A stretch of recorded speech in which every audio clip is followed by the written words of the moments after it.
Smartphones के बारे में कुछ ऐसी बातें हैं जो कि काफी ज्यादा यूनिक होती है, इंटरेस्टिंग होती है, लेकिन आप में से काफी सारे लोगों को पता नहीं होता। जैसे कि एक बात बताऊं आपको कि दुनिया का जो पहला स्मार्टफोन जिसके अंदर आपको हेडफोन जैक देखने को नहीं मिलता था वो एग्जैक्टली आईफोन नहीं था। इससे पहले HTC ड्रीम G1 के अंदर भी हेडफोन जैक देखने को नहीं मिलता था।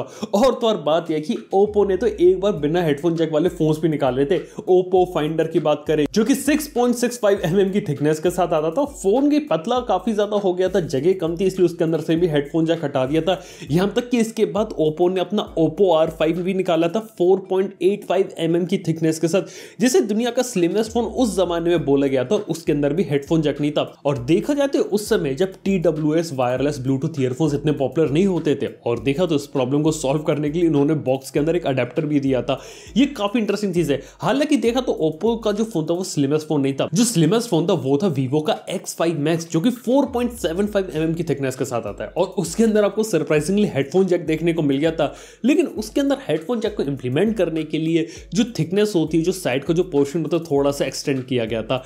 उस जमाने की कहानी ये थी कि वीवो उस समय डायरेक्टली कंपीट करना चाहती थी लुक्स पे और आईफोन और सैमसंग के साथ, क्योंकि उस समय सैमसंग और आईफोन की थिकनेस काफी ज्यादा होती थी और वो अपने आप को स्लिम दिखाना चाहते थे। और पता है स्लिम फोन्स आज के समय में इतने ज्यादा पॉपुलर क्यों नहीं है, या फिर आज के समय क्या प्रॉब्लम है? बात किया तो आज के समय जो फोन है कुछ ज्यादा ही कॉम्प्लेक्स हो गए हैं। लोगों को बेजल लेस डिस्प्ले चाहिए, लोगों को मल्टीपल कैमरा चाहिए, फास्ट चार्जिंग चाहिए, यहां तक कि आजकल 5G भी है और 5G के एंटीनाज इंक्लूड फोन के अंदर करने हैं। तो देखा जाए तो आज से 5 साल पहले जैसे फोन होते ना उससे बहुत ही ज्यादा कॉम्प्लेक्स हो गया, और इसलिए फोन को काफी ज्यादा स्लिम और स्टाइलिश रखना ये काफी चैलेंजिंग पार्ट हो गया। वैसे स्लिम फोन्स के साथ एक प्रॉब्लम बता देता हूं आपको क्या थी। वो ये थी कि स्लिम फोन्स देखा है तो इतने ज्यादा ड्यूरेबल नहीं होते थे, और आज के समय में फोन्स को ड्यूरेबल बनाना नहीं तो जेरी रिक के टेस्ट के अंदर बहुत आसानी से फेल हो जाएंगे। और इसके साथ इंपॉर्टेंट बात है कि 3.5 mm का ऑडियो जैक मेनली सिर्फ इसलिए हटाया गया है क्योंकि यहाँ पे कंपनीज को TWS और अपने नेक बैंड और ब्लूटूथ ईयरफोन्स को ज्यादा प्रमोट करना है। सिंपल सा रीजन तो यही हो जाता है। लेकिन हाँ, इसके साथ ही देखा तो कुछ फोन्स के अंदर जेन्युइनली काफी कम स्पेस बचा है क्योंकि काफी सारी चीजें कॉम्प्लेक्स हो रही है। और अगर वीडियो अगर आप लोगों को अभी तक पसंद आ रहा हो, इंटरेस्टिंग लग रहा हो तो लाइक करो, सब्सक्राइब करो। मैं देख रहा हूँ आप में से काफी सारे को लाइक करके चले आओ, तो वीडियो को यहाँ तक देख भी लिया तो सब्सक्राइब करो यार चैनल को। लेकिन अब बात करते हैं यहाँ पे हम सैमसंग के बारे में। अब क्या आप लोगों को मालूम है कि 2004 में सैमसंग के पास एक अपॉर्चुनिटी थी एंड्रॉइड को खरीदने की। यस, एंडी रूबिन ने आइडिया पिच किया था सैमसंग को, और सैमसंग के काफी सारे फोक्स थे वो वहां पे उसके ऊपर हंसे थे। और देखा जाए तो उसके बाद उन्होंने गूगल के साथ डील कर ली, और जब गूगल के साथ डील चल रही थी उसके बाद सैमसंग को यहाँ पे कुछ अकल आई और उन्हें लगा कि हाँ इसके अंदर कुछ पोटेंशियल हो सकता है, इसके ऊपर वो जाते हैं। और जब वो सैमसंग उसके पास गई तो ऑलरेडी वो एंडी रूबिन अपनी कंपनी को बेच चुका था और ऑलरेडी वो गूगल को ज्वाइन कर चुका था। और एक बात ये भी, अगर सैमसंग अगर एंड्रॉइड को हासिल कर लेती तो एंड्रॉइड की कहानी काफी ज्यादा अलग होती। मतलब गूगल ने क्या किया, गूगल एक सॉफ्टवेयर इंटरनेट बनाने वाली कंपनी थी। उन्होंने सॉफ्टवेयर पे फोकस कर हार्डवेयर पार्टनर के पास गए और उसको उन्होंने ओपन सोर्स बना दिया, और Google play services, play store का यूज करके उसने अपनी जो सर्विसेज वगैरह होती है वो मोबाइल फोन के अंदर डालना स्टार्ट किया। और मोबाइल फोन हार्डवेयर वाले बिजनेस में बहुत ही ज्यादा लेट है, लेकिन अभी भी जो अपनी जगह वो नहीं बना पाए। वहीं अगर हम बात करें सैमसंग की कहानी बहुत अलग है। सैमसंग क्या करती, हो सकता है एंड्रॉइड को डेवलप करते और एंड्रॉइड को अपने फोन्स, टीवीज अलग अलग जगह डालती, वो शायद किसी के साथ इसको शेयर नहीं करते, और अगर शेयर करते तो उसके लिए वो रॉयल्टीज भी चार्ज करते। तो डेफिनेटली यार अच्छी चीज हुई कि एंड्रॉइड जो वो सैमसंग के पास नहीं है, क्योंकि अगर सैमसंग के पास जाता तो आज जिस तरीके से हम स्मार्टफोन्स, एंड्रॉइड स्मार्टफोन्स का जो रिवॉल्यूशन एंजॉय कर रहे हैं वो शायद उस जमाने में कर नहीं पाते। और इसी के साथ ही आप लोगों ने विंडोज 10 मोबाइल को सुना होगा यार। विंडोज 10 मोबाइल एक जमाने में पॉपुलर हो रहे थे लेकिन हो नहीं पाए। लेकिन एक पॉइंट ऐसा भी आया था विंडोज 10 मोबाइल की दुनिया में कि जब विंडोज 10 के अंदर आपको ऑफिशियली आपको सपोर्ट देखने को मिल रहा था एंड्रॉइड एप्स का। जी हाँ, मैं मजाक नहीं कर रहा, विंडोज 10 मोबाइल के अंदर ये चीज आई थी, उसकी प्रीव्यू बिल्ड के अंदर आपको देखने को मिला था। इस प्रोजेक्ट को कहा गया था प्रोजेक्ट एस्टोरिया, और इसके अंदर क्या होता था, कंप्यूटर से कनेक्ट करके आप जो एपीकेज होती है वो विंडोज मोबाइल के अंदर इंस्टॉल कर सकते थे। ये कभी रेगुलर वर्जन के अंदर नहीं आया, लेकिन एक प्रीव्यू बिल्ड के अंदर इसे देखा गया था। और इसको इंप्लीमेंट करने का मेन रीजन ये था ताकि जो डेवलपर्स है वो ज्यादा से ज्यादा जो एप्स है वो यहाँ पे ला सके। लेकिन बाद में आगे चल के सिर्फ इसलिए डिसकंटिन्यू किया क्योंकि माइक्रोसॉफ्ट है ना, वो कंफ्यूजन नहीं चाहती थी कि ऐसा हो जाए कि यहाँ पे चीजें अच्छे से चल रही है, विंडोज की ऐप पे फोकस नहीं कर रहे, वो अपना खुद का इकोसिस्टम बनाना चाहते थे। इसलिए जो प्रोजेक्ट था ये आगे चल के इवॉल्व नहीं किया। लेकिन अब जाके 2021 में कहानी बदलने वाली है, क्योंकि लग रहा है कि माइक्रोसॉफ्ट विंडोज के अंदर ही आपको देखने को मिलेगा एंड्रॉइड एप्स का नेटिव सपोर्ट, यानी कि कोई ब्लू स्टैक नहीं चलाना, कोई इम्यूलेटर नहीं चलाना, बिना किसी दिक्कत के आपको नेटिव सपोर्ट देखने को मिल सकता है आने वाले समय विंडोज के अंदर। और मैं पीसी वाले विंडोज की बात कर रहा हूं, क्योंकि विंडोज 10 मोबाइल तो कब का यार डेड हो चुका है, लेकिन हाँ ये चीजें भी हो चुकी है पास्ट के अंदर। और इसी के साथ ही यार आज के समय में हम स्मार्टफोन के अंदर जूम देखते रहते हैं, जैसे कि 5x जूम, 10x जूम। लेकिन क्या आप लोगों को मालूम है कि 2013-2014 में सैमसंग ने ऑलरेडी ऐसे फोन बना दिए थे, सैमसंग गैलेक्सी S4 जूम और सैमसंग गैलेक्सी K जूम। ये ऐसे फोन थे जहां पे आपको देखने को मिलता था टेलीफोटो जूम लेंस फोन के अंदर।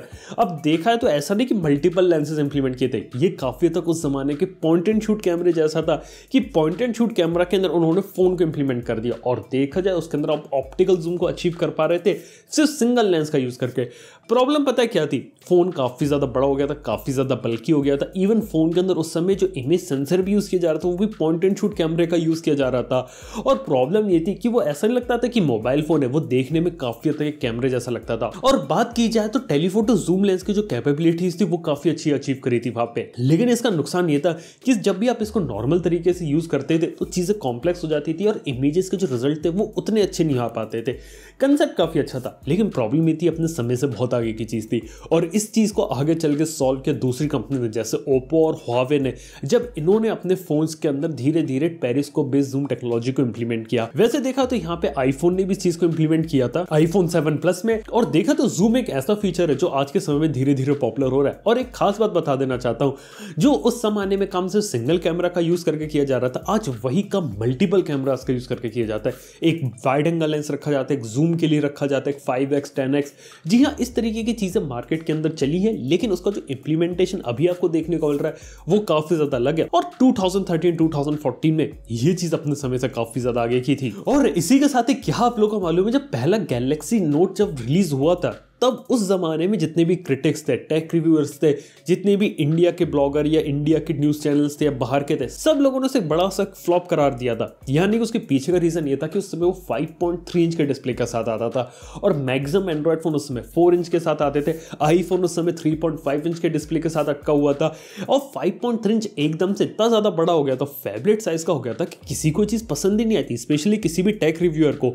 लेकिन एक इंपॉर्टेंट बात ये रहती है कि जब ये चीज मार्केट में आई तो सारी चीजें गलत साबित हुई। सिर्फ 8 महीनों के अंदर सैमसंग ने 1 करोड़ गैलेक्सी नोट बेचे थे। जी हाँ, ये काफी बड़ा नंबर हो जाता है, वो भी सैमसंग के लिए जो कि बिल्कुल एक नया फॉर्म फैक्टर ट्राई कर रही थी। और देखा जाए तो गैलेक्सी नोट बनाने एक रेवोल्यूशनरी फोन के रूप में सामने आता है। कहने का मतलब है कि इस फोन ने बड़े फोन की स्टार्टिंग करी, बड़े स्क्रीन साइजेस के फोन देखने को मिलने लगे और मार्केट में इसके पॉपुलर होने का रीजन इसका बड़ा डिस्प्ले भी था, साथ ही साथ इसकी बड़ी बैटरी भी थी, इसलिए मार्केट के अंदर ये काफी ज्यादा हिट हुआ। इवन बात करें तो आगे चल के गैलेक्सी S सीरीज ने भी नोट से काफी सारी चीजें ले ली और अब जाके लग रहा है शायद से गैलेक्सी नोट अब आपको देखने को ना मिले, क्योंकि गैलेक्सी नोट के अंदर जो चीजें देखने को मिलती थी वो सारी चीजें अब S सीरीज के अंदर देख चुके हैं। लेकिन जिस तरीके से कहानी है और गैलेक्सी नोट को अब 10 साल पूरे होने वाले हैं, तो हो सकता है इस चीज को ट्रांसफॉर्म करे और फोल्डेबल के साथ तैयारी करे। यानी कि जब गैलेक्सी फोल्ड 1 और फोल्डेबल टेक्नोलॉजी नई आई थी तो इतनी ज्यादा मैच्योर नहीं थी और काफी सारे लोग इतनी पसंद नहीं आई, लेकिन अब धीरे धीरे डेवलप हो रही है। और जो काम एक जमाने में गैलेक्सी नोट ने किया था, शायद वही काम जो सैमसंग है ना वो अपने गैलेक्सी फोल्ड के साथ दोबारा से करना चाहती है। और लग रहा है कि जैसे बड़े फोन का रेवोल्यूशन स्टार्ट किया था सैमसंग ने, वैसे जो फोल्डेबल रेवोल्यूशन है ना वो भी यहाँ पे सैमसंग स्टार्ट कर सकती है। इस बार देखा तो सैमसंग की जो प्रायोरिटी है ना वो रेगुलर फोन से ज्यादा फोल्डेबल फोन के ऊपर काफी ज्यादा आ चुकी है। तो देखते हैं आने वाले समय में क्या चीजें रहती हैं। वहीं इसके साथ ही बात करें अगर हम नोकिया के बारे में, तो क्या आप लोगों को मालूम है कि नोकिया ने अपना जो पहला एंड्रॉइड फोन रिलीज किया था वो माइक्रोसॉफ्ट की पार्टनरशिप पर रिलीज किया था 2014 में। आप लोगों को Nokia x, Nokia x, Nokia X2 याद है?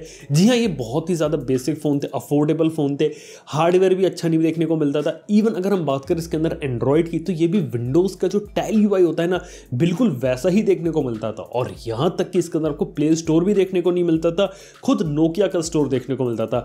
बेसिकली नोकिया ने क्या किया था कि माइक्रोसॉफ्ट के साथ वो मिल चुके थे, तो उन्होंने एंड्रॉइड को लिया, उसको विंडोज जैसा बनाया और उसको उन्होंने डालकर दे दिया। और देखा तो आने के ठीक 6 महीने के अंदर अंदर ये मार्केट से आउट भी हो गया था। और उसके बाद नोकिया और माइक्रोसॉफ्ट दोनों ने मिलकर डिसाइड किया कि अब हम माइक्रोसॉफ्ट मोबाइल नाम की ब्रांडिंग के अंदर ही फोन बेचेंगे, नोकिया की ब्रांडिंग यूज नहीं करने वाले।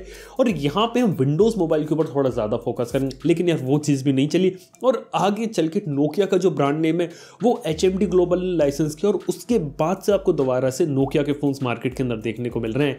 लेकिन अभी भी जो नोकिया है वो वैसी जगह नहीं बना पा रहा है जैसे उसने पास में बनाई थी। और इसी के साथ ही बात करें पहले वाटरप्रूफ स्मार्टफोन की, तो यार वो मोटोरोला का डिफाई फोन था। उसके अंदर आपको IP67 की रेटिंग देखने को मिलती थी। और एक खास बात बताऊं, IP रेटिंग जो रहती है ना वो जापान वाले स्मार्टफोन मार्केट में बहुत ही बड़ा फीचर है। वहां पे जो लोग हैं वो शावर में अपने फोन को ले जाना पसंद करते हैं, इसलिए वहां जो भी फोन लॉन्च होता है उसके अंदर आपको IP रेटिंग देखने को मिलती है। लेकिन क्या आप लोगों को मालूम है कि IP रेटिंग एक ऐसी चीज है जिसे काफी सारी कंपनीज अवॉइड करती है, क्योंकि देखा तो IP रेटिंग के लिए सर्टिफिकेशन, स्पेशल मशीनरी चाहिए होती है और प्रोडक्शन लाइन फैक्ट्री के अंदर उन्हें एक्स्ट्रा लोगों को एम्प्लॉय करना पड़ता है। कुल मिला के बात है कि IP रेटिंग अगर किसी भी फोन के अंदर इंप्लीमेंट करनी है तो फोन की कॉस्ट में थोड़ा बहुत इंक्रीमेंट पड़ जाएगा। इसलिए काफी सारे बजट मिड रेंज फोन में जो IP रेटिंग होती है ना वो कंपनी उसे कहीं ना कहीं अवॉइड कर देती है। लेकिन इसका मतलब ये नहीं कि वो वाटरप्रूफ नहीं होते। कई बार उन फोन्स के अंदर आपको एक्स्ट्रा सील्स वगैरह देखने को मिलती है, वाटर रेजिस्टेंस वगैरह देखने को मिलती है, लेकिन उसके अंदर आपको सर्टिफिकेशन देखने को नहीं मिलता। कुल मिला के बात यह है कि IP रेटिंग का सर्टिफिकेशन नहीं है, लेकिन IP रेटिंग जैसी ही आपको डस्ट एंड वाटर रेजिस्टेंस देखने को मिल सकती है। लेकिन एक इंपॉर्टेंट बात यह कि वाटर रेजिस्टेंस या IP रेटिंग कुछ भी हो फोन के अंदर, अगर उसके अंदर वाटर डैमेज होता है तो वो वारंटी के अंदर कवर नहीं होता है, उसे एक्सीडेंशियल डैमेज माना जाता है। ये चीज आपको ध्यान रखनी है। कोई भी फोन वाटरप्रूफ नहीं है, और वाटरप्रूफ का मतलब ये भी नहीं होता कि उसके अंदर वाटर डैमेज नहीं होगा। वाटर डैमेज अगर होता है तो उसके अंदर जवाबदारी जो कंज्यूमर, जो कस्टमर होता है ना, उसी की होती है। तो ये बात आप लोग ध्यान में रखिए। तो दोस्तों ये कुछ बातें होती है स्मार्टफोन्स के मामले में, कुछ अलग वीडियो बनाने की कोशिश करी थी। आप लोग कैसा लगा प्लीज ये बात मुझे नीचे कमेंट बताना ना भूलना। वीडियो अगर आप लोगों को पसंद तो प्लीज लाइक कर लेना, और अभी तक इस वीडियो को एंजॉय कर रहे हो, देख रहे हो, तो हाँ क्यों ना सब्सक्राइब क्यों नहीं करते चैनल को। थैंक यू आपको वीडियो देखने के लिए। मैं आपसे नेक्स्ट वन में। Good bye.